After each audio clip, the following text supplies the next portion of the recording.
Facebook kayaknya.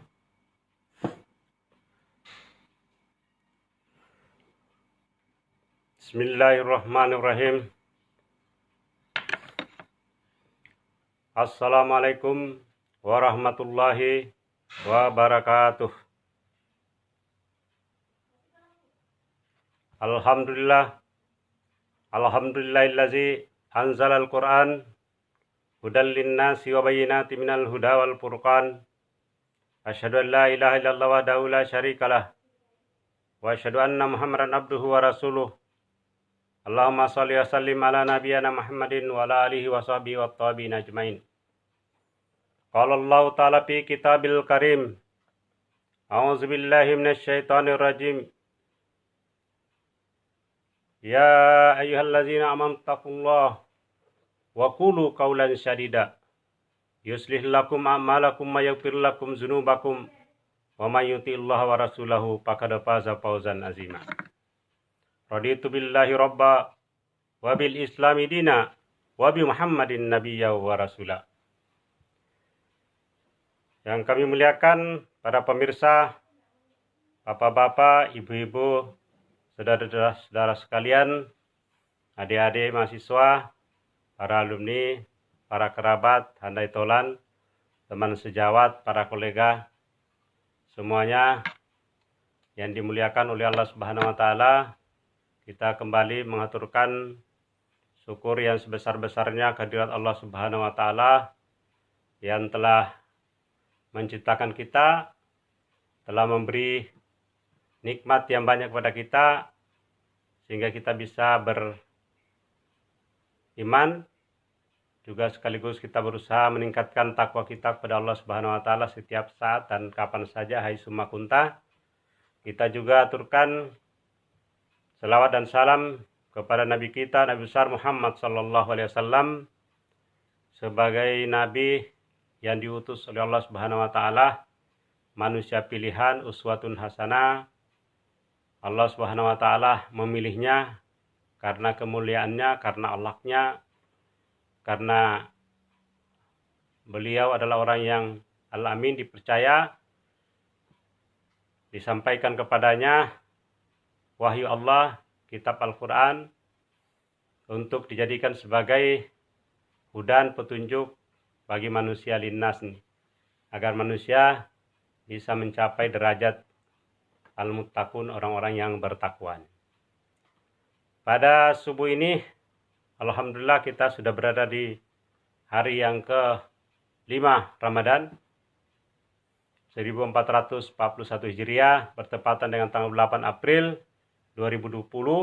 Di hari Selasa ini, pada subuh atau pagi hari ini, kita akan melanjutkan kajian kita dengan mentadaburi ayat-ayat suci Al-Quran, sekaligus kita bisa mengambil ibrah, pelajaran di dalamnya, peringatan-peringatan di dalamnya, untuk bisa semakin meningkatkan iman kita sebagaimana yang disebutkan di dalam Al-Quran.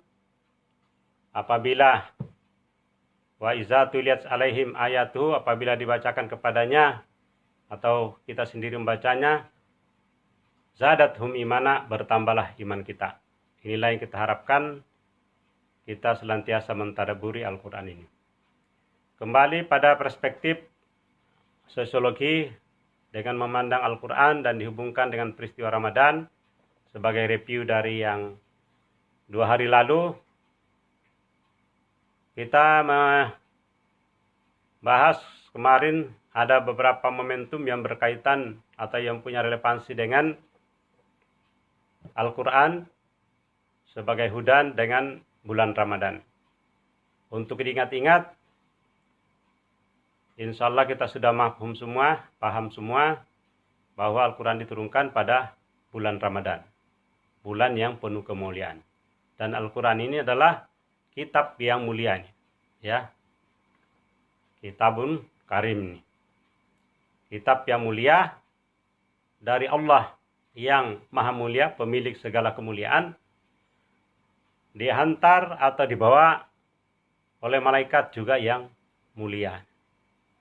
diterima oleh Nabi, Rasul yang sangat mulia, dan tentu saja untuk disampaikan kepada umatnya agar juga dia mendapatkan kemuliaan. Nah, kalau kita berada di barisan situ, orang-orang yang mengimani Al-Quran, insya Allah kita menjadi orang-orang yang disebutkan di dalam surah Al-Hujurat seperti yang sudah pernah saya sampaikan, inna akramakum indallahi atqakum, sesungguhnya orang yang paling mulia di antara kamu adalah orang yang paling bertakwa. Nah, ini titik temunya yang saya sebutkan, bahwa orang yang paling bertakwa ada strata sosial di mata Allah Subhanahu wa taala yang dianggap paling mulia, yang diposisikan atau yang didudukkan orang yang mulia adalah orang yang bertakwa. Nah, inilah konteksnya kita meletakkan Al-Quran dari perspektif sosiologi. Karena dalam sosiologi, sesungguhnya kita belajar tentang praktek kehidupan bersama. Ya, living together. Bicara tentang struktur sosial, proses-proses sosial, interaksi, dan juga perubahan-perubahan. Dan fenomena-fenomena tersebut semuanya ada di dalam Al-Quran. Ya, mulai dari interaksi antar individu-individu, antar bangsa, antar suku, dan seterusnya. Juga bicara tentang perubahan. Saya sudah sampaikan, kita diharapkan senantiasa berubah. Ya, dalam perspektif Al-Quran, yaitu litukhrijan nasa minaz zulumati ilan nur, untuk mengeluarkan manusia dari kegelapan menuju cahaya. Kegelapan itu bisa dalam konteks akidah, bisa juga dalam struktur sosial yang mendominasi, ada kelompok yang mendiskriminasi kelompok yang lain atau mengeksploitasi. Itu juga diberantas di dalam ajaran Islam melalui Al-Quran ini. Jadi kegelapan ini bisa dalam konteks yang luas, baik dalam kalbu, dalam diri kita, maupun juga yang ada di dalam masyarakat, struktur-struktur sosial yang ada di masyarakat yang membelenggu. Ini juga adalah sebuah kegelapan. Nah, pada hari ini, seperti yang saya janjikan, bahwa kita akan mencoba berangkat dari beberapa ayat suci Al-Quran yang saya dedikasikan selama bulan Ramadan ini. Kita akan memulainya dari surah Al-Fatir. Surat Al-Fatir, surah yang ke-35, ada 45 ayat, dan kita akan mulai hari ini. Di samping dari surah Al-Fatir ini, kita akan menambahnya dari beberapa ayat-ayat suci Al-Quran yang relevan, ya, punya relevansi. Karena pada dasarnya kalau kita mengkaji isi kandungan Al-Quran, kita bisa memulai dari mana saja dan bisa juga berakhir di mana saja. Jadi kalaupun ada awalnya ada ujungnya, pada dasarnya kalau kita bahas, bisa kita mulai dari awal, bisa dari akhir, bisa dari tengah, tapi bisa dihubungkan seperti bahan bangunan yang tidak terpisah, ya, sebagai sebuah sistem di mana sistem saling berfungsi antara satu yang lain, saling menguatkan. Itulah sebabnya ayat suci Al-Quran bisa ditafsirkan dari satu ayat dengan menggunakan ayat yang lainnya. Jadi seperti bangunan. Persis seperti para sosiolog berbicara tentang pendekatan sistem ini, ya, atau dalam perspektif yang lebih luas lagi disebut dengan perspektif struktural fungsional. Jadi sebuah struktur di mana sub-sub dalam struktur itu memiliki fungsi masing-masing, memperkuat sistem itu sehingga dia bisa bertahan seperti yang saya sampaikan 2 hari lalu. Dia bisa terjaga, maintenance-nya terjaga, kemudian juga punya tujuan, ada pencapaian, ada goalnya yang jelas ini, yaitu menjadi orang yang bertakwa ini. Dan ujungnya nanti orang-orang bertakwa nanti semuanya akan menghadap kepada Allah Subhanahu wa taala, mempertanggungjawabkan apa yang dilakukannya di dunia ini. Kalau kita menggunakan surah Fatir ini, mungkin kita bahasnya 1 atau 2 ayat sesuai dengan waktu yang tersedia, yang saya janjikan sekitar 30 menit. Nah, kita memulainya dari kata Fatir sendiri, itu adalah penciptaan. Jadi pertanyaan besarnya itu, mengapa perlu kita mengenal nih pencipta sekaligus kata pencipta? apa saja yang diciptakan, bagaimana prosesnya, dan apa tujuan dari penciptaan itu. Ya.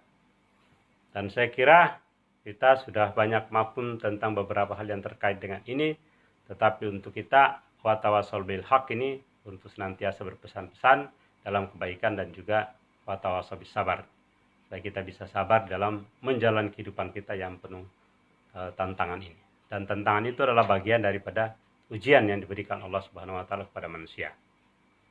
Nah, surah Al-Fatir saya bacakan dulu satu ayat. A'udzubillahi minasyaitonirrajim. Alhamdulillah fatiris samawati wal ard ja'ilil malaikati rusulan uli ajnihatim masna wa sulasa wa ruba. Yazidu fil khalqi ma yasha innallaha ala kulli syai'in qadir. Segala puji bagi Allah. Ya, alhamdulillah fatiris samawati wal ard, segala puji bagi Allah pencipta langit dan bumi. Ya. Sekaligus juga ja'ilil malaikah. Ya, ja'ilil malaikati rusulan uli ajnihatin. Yang juga menjadikan atau menciptakan malaikat sebagai utusan-utusan. Ya, rusulan. Jadi rusulan itu tidak terbatas pada nabi dan rasul, tapi malaikat juga berperan sebagai utusan, karena dia diutus oleh Allah Subhanahu wa taala menyampaikan wahyu kepada nabi. Jadi nabi dan rasul. Jadi malaikat, nabi dan rasul sebagai kedua-duanya sebagai utusan. Ya, mengutus dan dalam rangka apa? Untuk mengurus berbagai urusan ini. Nah, dia punya ciri ya, ajnihatin, uli ajnihatin, dia mempunyai sayap. Ya, sayapnya ada yang masna, ada yang 2, wasulasa, ada yang 3, waruba, dan ada yang 4. Nah, Allah menambahkan ya, yazidu fi khalqi ma yasha. Allah menambahkan pada ciptaannya apa yang dikehendakinya. Ya. Jadi Allah Subhanahu wa taala menambahkan pada ciptaannya apa saja ciptaannya beberapa kelebihan-kelebihannya. Innallaha ala kulli syai'in qadir. Sesungguhnya Allah Maha Kuasa atas segala sesuatu. Nah, kata kunci kita di sini adalah fatir tadi, penciptaan. Sesungguhnya di dalam Al-Qur'an mempunyai banyak variasi tentang istilah-istilah yang digunakan untuk menunjukkan bahwa dia Maha Pencipta. Selain kata fatir ini, juga ada kata-kata yang lain. Yang paling sering, paling populer itu adalah khalaqain, menciptakan. Ya, seperti di surah Ar-Rum.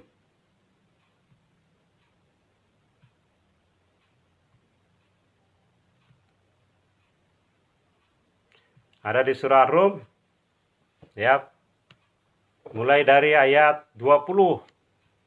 Ya, itu juga bicara tentang penciptaan.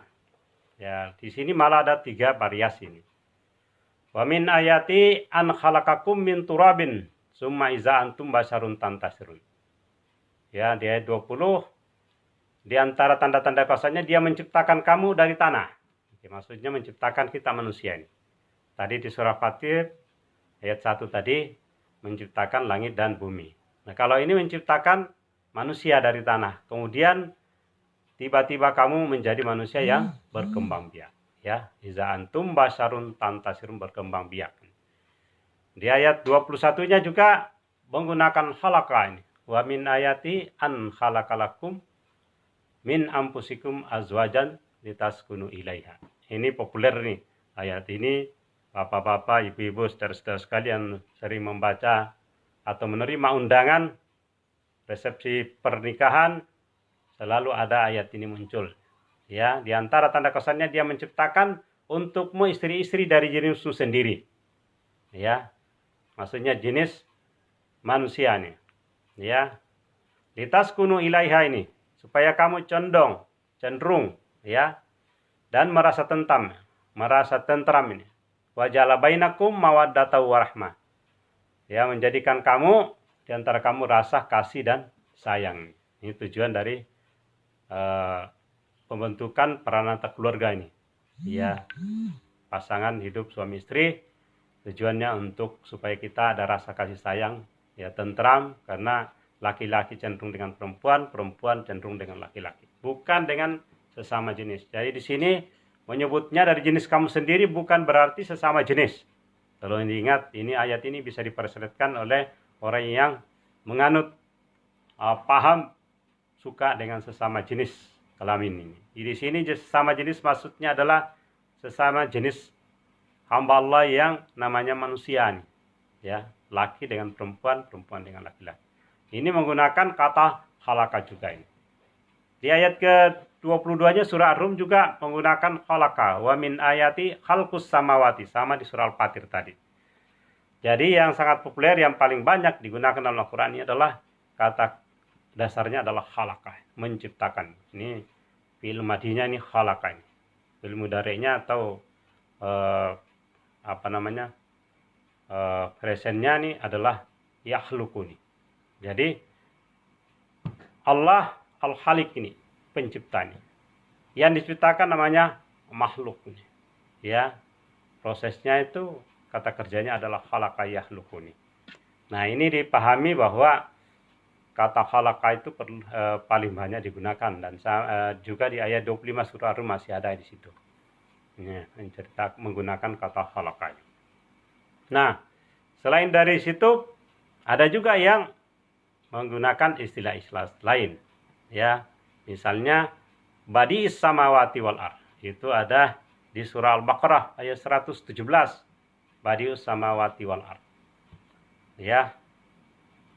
Badi'us samawati wal ard wa iza qada amram fa innama yaqulu lahu kum fayakun. Allah pencipta langit dan bumi, ya, dan bila dia berkehendak, fa iza qada amran, itu menciptakan sesuatu, tinggal dia mengatakan yaqulu, Allah maksudnya adalah yaqul lahu kum fayakun. Sesuatu, kalau Allah ingin menghendaki menciptakan sesuatu, dia hanya mengatakan jadilah ini, ya, kun fayakun, jadilah, maka jadilah sesuatu itu. Nah, ini adalah penekanan kita, kata kunci yang kita pegang di sini adalah penciptanya. Nah, kenapa penting untuk kita bahas pencipta ini? Ya, saya sudah sebutkan dari awal tadi ini, ya, karena kata tadi yang populer, yang paling sering digunakan adalah khalaqanya, penciptaan ini, ya. Nah, kita menambahkan lagi beberapa ayat yang relevan, ya. Kita kunci dulu bahwa ini penting kita mengenal pencipta ini, Allah, dan proses penciptaannya, dan juga yang terkait dengan tujuan penciptanya. Nah, tetapi apa saja yang diciptakan ini? Diceritakan dalam Al-Quran ada banyak hal, segala sesuatu yang kita lihat maupun yang tidak kita lihat, semuanya itu adalah ciptaan Allah. Tidak ada kecuali, ya, apa saja yang kita lihat, apapun yang mungkin belum kita lihat, atau yang akan kita lihat, atau yang sudah ada tapi kita punya kemampuan untuk melihatnya terbatas, seperti virus yang merajalela ini kan sangat kecil nih, ya, tetapi mata kita secara langsung tidak bisa melihat, menggunakan alat bisa nih. Nah, itu semuanya adalah ciptaan Allah, walaupun mungkin lewat tangan-tangan manusia nih, tapi pada dasarnya semuanya terjadi karena izin Allah. Nah, apa saja yang diciptakan? Kalau urusan tadi samawati wal ard, coba kita perhatikan bahwa Allah Subhanahu wa taala seringkali dalam ayat ini, saya paling banyak menggunakan dari cara berpikir menurut perspektif kita di sini adalah selalu mulai dari yang makro dulu, yang umum dulu, ya. Misalnya khalqus samawati wal ard, selalu dahulukan langit baru bumi, ya, atau ard. Ard ini dalam arti bahasa Arab itu adalah tempat berpijak, Dari di mana saja tempat berdiri itu adalah al-ard ini.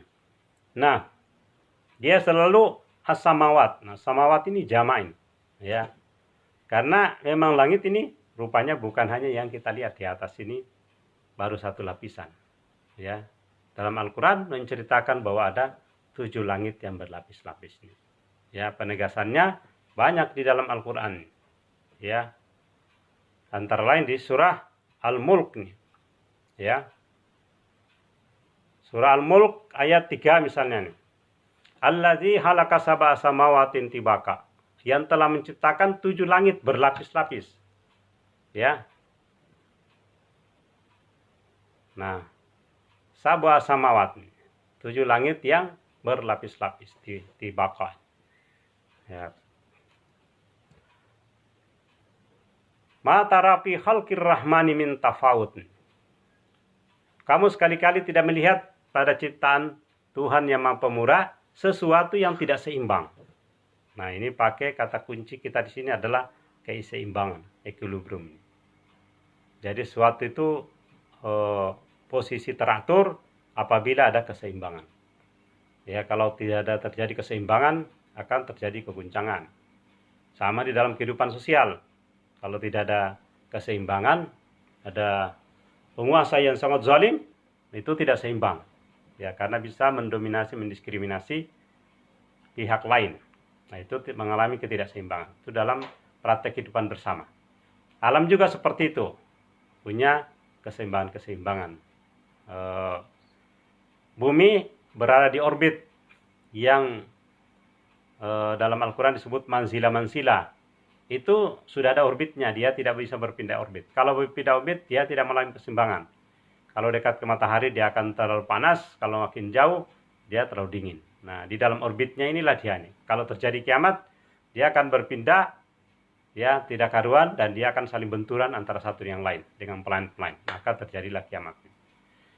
Nah, kita disuruh oleh Allah Subhanahu Wa Taala, farjil basara hal tara min futur. Maka lihatlah berulang-ulang, ada kamu lihat sesuatu yang tidak seimbang.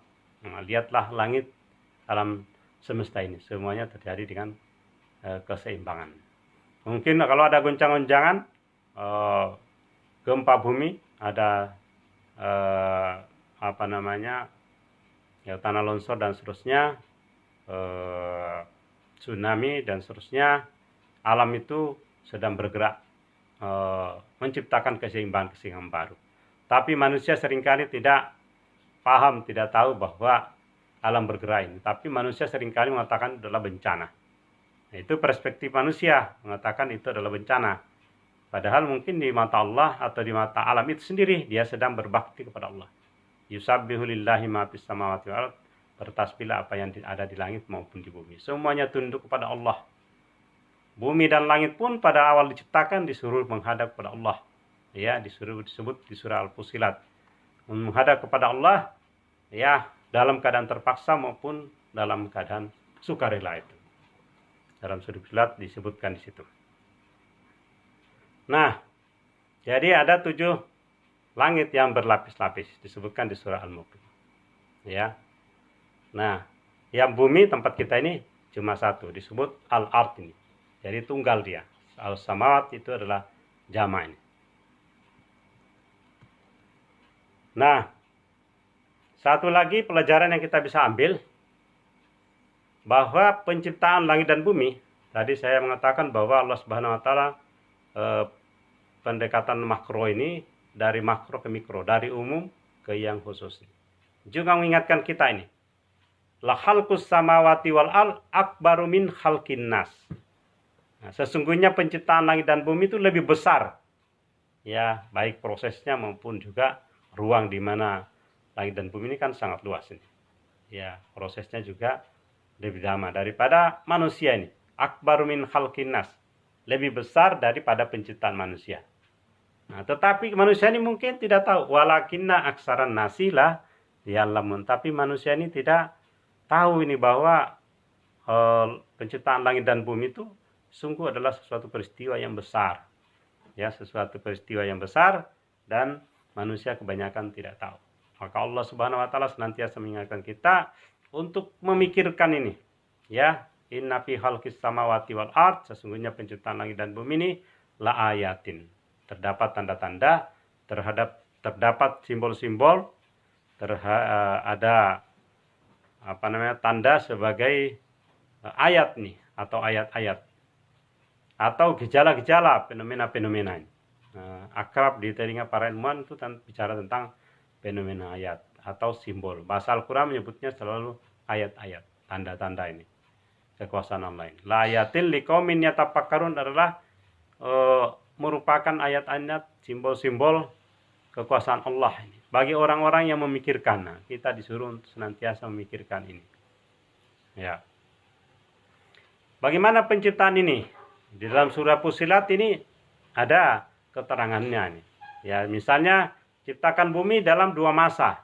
Ya, menciptakan gunung, bukit, hamparan bumi dan seterusnya itu dalam 2 masa ini. Ya. Dan bahkan menciptakan segala sesuatu berupa bukit-bukit, hamparan bumi, makanan untuk para penghuni bumi. Ya, karena jauh sebelum manusia diciptakan, penghuni bumi yang lain sudah ada tumbuhan dan hewan. Ya, memenuhi kebutuhannya dalam 4 masa. Ini disebutkan dalam surah Fussilat. Ya. Selain itu ciptakan 7 langit dalam 2 masa. Ya, jadi ada satuan-satuan periode. Yang disebut masa di sini tidak berarti hari, tapi sebuah periode, sebuah rentang waktu ini. Ya. Nah, itu disebutkan di ayat ke-9 misalnya ini. Ya. Allah mempertanyakan kepada orang-orang yang kafir ini. Kalau ada orang yang kafir mengingkari adanya Allah, adanya Al-Qur'an, qul a'innakum latakfuruna billazi khalaqal ardh. Ya, fi yaumaini. Katakanlah sesungguhnya patutkah kamu kafir kepada yang menciptakan bumi?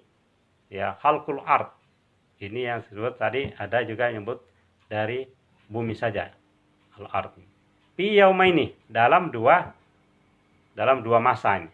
Ya, yaumaini yang sudah diterjemahkan di sini diartikan tidak dalam arti hari tapi masa ini.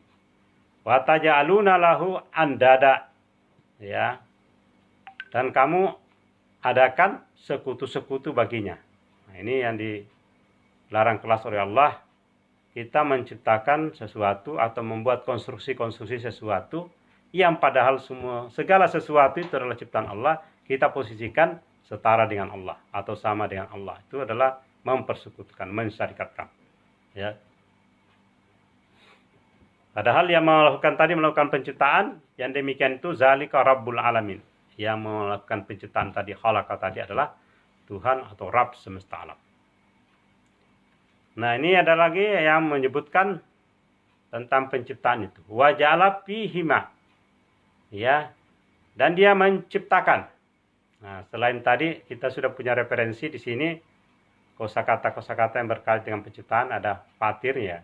Badi'u samawati wal ard tadi menciptakan juga, khalaqa yang paling banyak dalam Al-Qur'an. Ada juga wa ja'alani. Ya, ja'alani. Ya, ja'alah ya ja'iluni. Ya, itu artinya juga menciptakan atau sering juga diartikan dengan menjadikan. Menjadikan di bumi itu apa? Rawasiya min fauqiha. Ya, gunung-gunung yang kokoh di atasnya. Ya, wa baraka fiha. Dia memberkahinya. Nah, ini jadi apa saya diciptakan, Allah sendiri memberkahinya. Dan juga apa? Wa qaddara fiha aqwataha. Dia juga menentukan kadarnya, kadar makanan-makanan penghuninya. Ya. Berapa lama? Fi arba'ati ayyam. Ya. Yaitu dalam 4 masa ini. Nah, ini kalau yang tadi gunung-gunung, makanan-makanan, pokoknya segala sesuatu diciptakan di permukaan bumi itu dalam 4 masa. Ya.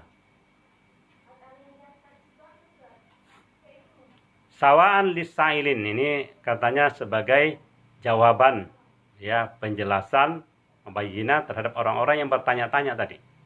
Ya, kalau yang bertanya siapa yang ciptakan, ini adalah Allah menegaskannya, bukan hanya prosesnya tapi waktu, masa dia penciptaan itu. Itu juga diingatkan dalam Al-Quran. Nah, sementara dia juga menyebutkannya di sini Ya, faqadahunna ini sab'a samawatin fi yaumaini. Maka dia menjadikannya ini. Ada lagi kosakata lain lagi ini.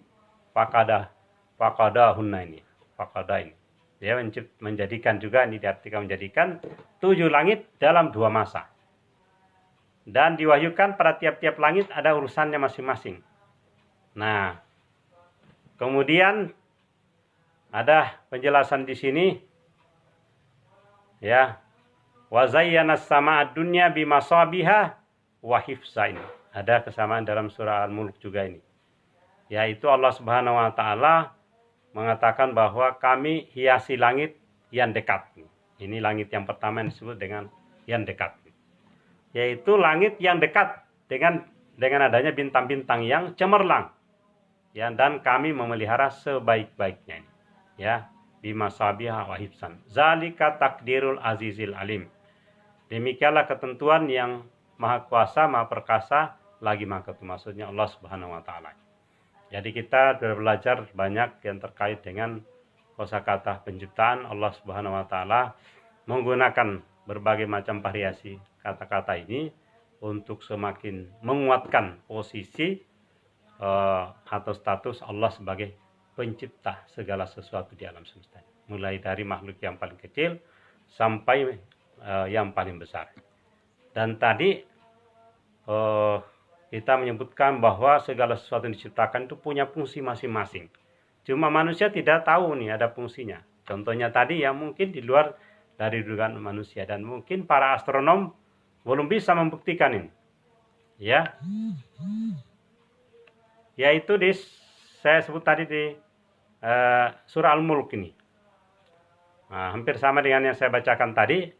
Ya, yang tadi di surah ayat 12 tadi di Fusilat. Yaitu apa? Walaqad zayyana as-samaa'a dunya bimasabiha. Kata-katanya sama tadi Fusilat nih. Ayat 12 ini. Ini di surah Al-Mulk. Sesungguhnya kami telah menghiasi langit dengan langit yang dekat, maksudnya langit pertama dengan bintang-bintang. Nah, coba kita para pemirsa bisa memperhatikan kalau malam ini muncul berbagai macam bintang-bintang yang terang. Ya. Tapi apa fungsinya ini? Nah, ini yang tidak sampai nih. Kalau kita menggunakan akal atau pikiran biasa kita ini, ya, atau mata penglihatan kita ini tidak sampai bisa memikirkan ini. Bahwa Allah menjadikan bintang-bintang itu sebagai alat, ya, untuk melempar setan-setan. Ya, waja'alnaha rujuman lisayatin. Dijadikannya bintang-bintang tadi waja'alnaha rujuman lisayatin, ya, untuk melempar setan-setan. Wa tadna lahum azabas sa'ir. Dan kami sediakan bagi mereka siksa neraka yang menyala-nyala. Ini sudah riwayatnya nih, ketika malaikat Jibril membawa wahyu kepada Muhammad SAW, ada setan-setan iblis yang mencoba untuk mencari, jin-jin yang mencari, berusaha untuk mendapatkan informasi tentang itu. Ya, nah, akhirnya dia dilempar dengan menggunakan bintang-bintang tadi. Nah, saya kira kita sudah mendapatkan ada beberapa kata kunci yang bisa menjadi menguatkan kita menguatkan keyakinan kita bahwa Allah Subhanahu wa taala pencipta segala sesuatu. Ya, mulai daripada diri kita sendiri, makhluk yang paling kecil sebesar zarah sekalipun, sampai bumi tempat kita berpijak, segala macam tumbuh-tumbuhan, hewan yang ada di permukaan bumi ini, sampai kepada bintang-bintang, sampai kepada seluruh planet-planet. Bahkan yang kita belum tahu ini isinya di langit kedua, langit ketiga, langit keempat, sampai langit ketujuh, yang diinformasikan dalam Al-Quran. Misalnya Allah Subhanahu wa taala sesuai di ayat kursi adalah arsnya ini, dia berada di singgasanya arsnya di atas langit ketujuh. Atau Nabi Muhammad SAW disebutkan di dalam surah Najm bahwa Rasulullah SAW pernah sampai ke Sidratul Muntaha di langit ketujuh. Informasi yang kita ketahui, baru ada satu manusia yang ketika dia masih hidup di dunia itu diperjalankan hambanya sampai langit ketujuh ke Sidratul Muntaha untuk bertemu, untuk menerima perintah salat. Inilah keistimewaannya salat. Nah, yang lain lagi, segala sesuatu yang diciptakan itu adalah ada keteraturan, keseimbangan. Ya, dalam perspektif yang ilmu sosial ini, sosiologi ini adalah ada fungsi-fungsinya masing-masing. Kalau ada sesuatu yang hilang, maka akan terjadi ketidakseimbangan, akan terjadi guncangan-guncangan. Nah, kalau terjadi gempa pun itu ada mungkin lempengan-lempengan dalam perut bumi ini juga mengalami pergeseran-pergeseran dan timbul keseimbangan-keseimbangan yang baru. Nah, satu lagi yang tadi di ayat, karena kita berangkatnya dari surah Fatir tadi, ya, berangkat dari surah Fatir yang menyebutkan bahwa ada malaikat nih sebagai utusan-utusan. Saya sudah menyebutkan tadi malaikatnya adalah mulia nih, ya, kedudukannya di mata Allah punya beberapa sayap. Ada yang 2, ada yang 3, dan ada yang 4. Tapi dalam hadis juga menyebutkan ada malaikat yang sampai seperti malaikat Jibril itu ada 600 sayapnya. Nah, itulah yang dimasukkan tadi dalam ayat surah Fatir tadi. Allah menambahkan pada ciptaannya apa yang dikehendaki. Jadi ada kehususan-kehususan. Di antara manusia ada yang dipilihnya sebagai nabi dan rasul. Itu adalah Allah menambahkan, ya, pada ciptaannya sesuatu ada kelebihan-kelebihan sesuai dengan kehendak Allah.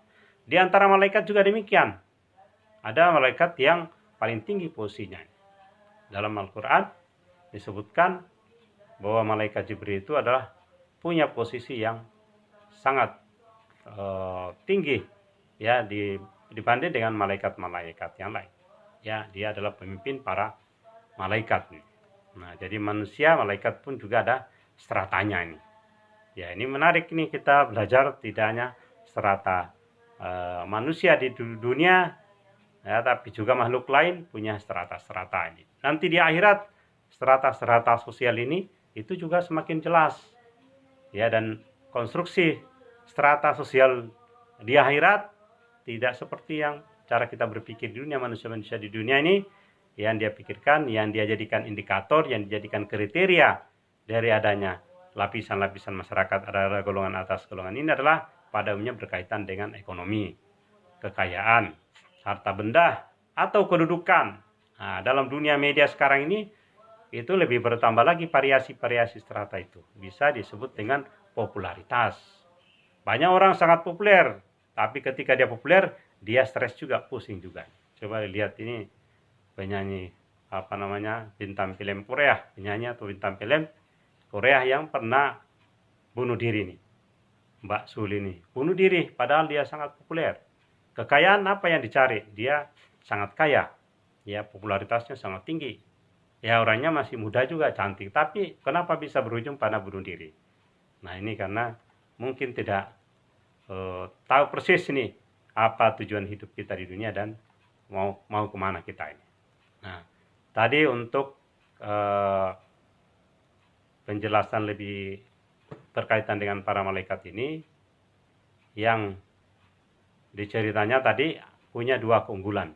Malaikat ini mulia di sisi Allah, punya 2 keunggulan setidak-tidaknya yang bisa kita identifikasi. Yang pertama secara fisik tadi, ya. Nah, kalau disebut pada umumnya di dalam hadis disebutkan warnanya putih seperti disampaikan Rasulullah ketika menerima wahyu. Jadi melihat malaikat secara langsung, ya, yang sayapnya dari bumi sampai ke langit, dari ufuk barat sampai ke ufuk timur. Juga keistimewaan malaikat ini adalah kecepatannya sangat tinggi. Ya. Jadi sayapnya tadi ada yang 2 dan 3, tapi ada juga yang 600 sayapnya seperti malaikat Jibril. Ya. Nah, karena sayapnya banyak, walaupun sayapnya juga 1, 2, 3, tapi punya kekuatan yang dahsyat untuk bergerak. Sehingga cepat sekali, seperti kecepatan cahaya, dan mungkin bisa lebih lagi. Jadi cahaya itu sangat cepat. Kalau kita nyalakan lampu, kita cetek lampu, stand kontaknya on, langsung nyala dan cahaya langsung merambah kemana-mana. Nah, malaikat itu lebih cepat lagi. Ya, bahkan disebutkan di surah Al-Ma'arij nih. Sebagai contoh ini. Ya, surah Al-Ma'arij, surah yang ke-70 ayat 4. Apa yang disebutkan itu, sehari perjalanan malaikat itu setara dengan 50.000 tahun.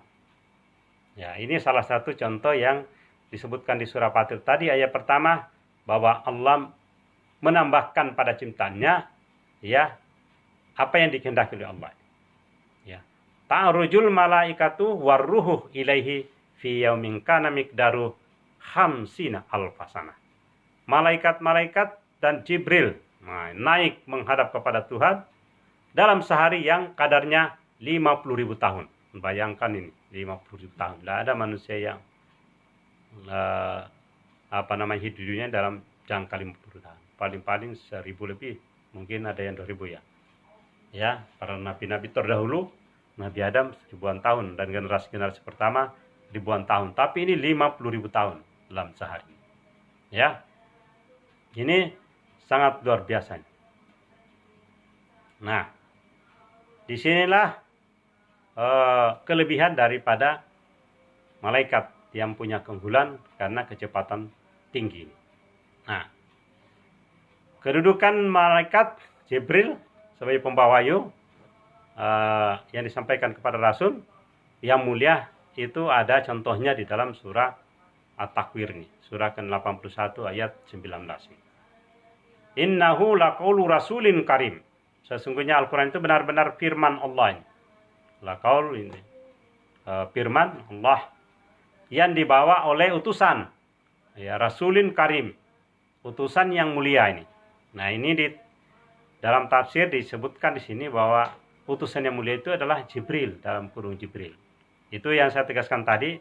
Kalau diingat-ingat untuk kita, bahwa yang disebut dengan Rasul itu pada umumnya yang kita pahami adalah Nabi dan Rasul sebagai utusan. Tapi malaikat juga adalah utusan, karena dia membawakan wahyu ini kepada manusia pilihan.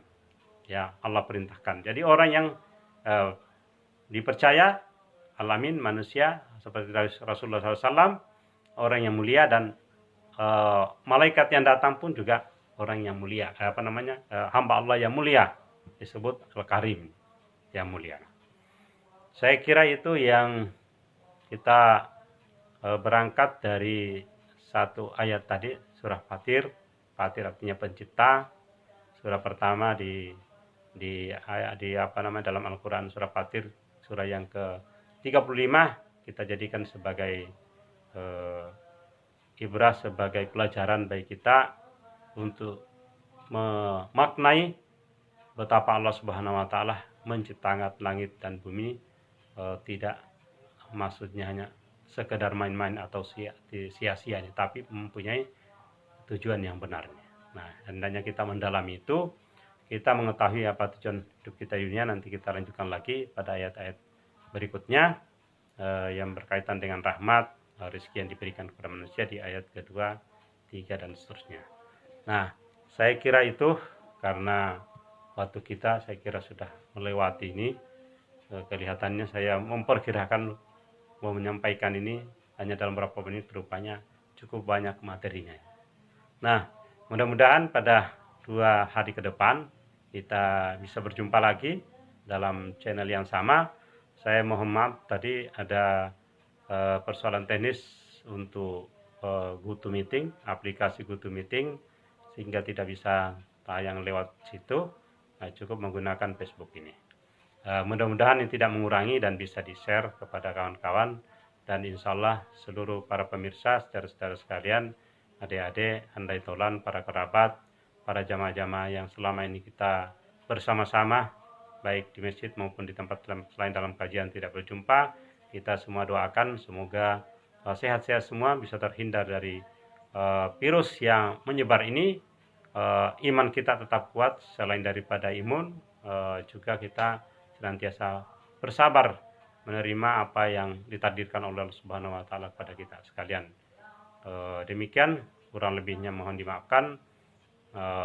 Insya Allah kita berjumpa lagi 2 hari ke depan, di hari ke-7 bulan Ramadan, pada hari Kamis yang akan datang. Billahi fisabilil haq. Mari kita berlomba-lomba untuk mengerjakan kebaikan sesuai dengan kemampuan kita. Fastabiqul khairat. Mari kita tutup dengan doa kafaratul majelis. Majelisnya namanya majelis online. Subhanakallahumma wa bihamdika asyhadu an la ilaha illa anta astaghfiruka wa atubu ilaik. Assalamualaikum warahmatullahi wabarakatuh.